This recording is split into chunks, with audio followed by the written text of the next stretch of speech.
చెంచలం హి మనఃకృష్ణ ప్రమాది బలవదృఢం అంటాడు గీతాచారినితో అర్జునుడు. అంటే బలమైన దృఢమైన అస్థిరమైన మనస్సును అదుపులో ఉంచుకోవడం కష్టమని అర్జునుడు చెప్తున్నాడు. మరి కులశేఖరులేమో అత్యంత భయంకరమైనది, దాటిపోవడానికి వీలు కానిది సంసారమనే సముద్రమని, దాన్ని చూసి భయపడవద్దని తన మనసుకి నచ్చచెప్పే ప్రయత్నం చేస్తున్నారు ఇక్కడ.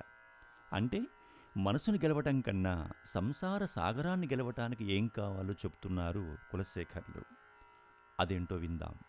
భవజలధిమగాధం దుస్తరం నిస్తరేయం కథమహమితి చేత మాస్మగా కాతరత్వం సరసిజ దృశి దేవే తావకీ భక్తిరేకా నరకవిధి నిషణ్ణా తారయిష్యత్యవశ్యం.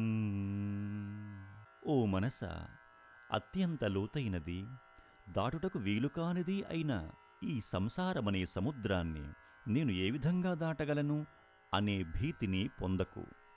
నరకాంతకుడు పుండరీకాక్షుడు అయిన ఆ దేవదేవుని యందు నీకున్న అనన్యభక్తే అప్రయత్నంగా నిన్ను ఈ భవసాగరాన్ని దాటిస్తుంది.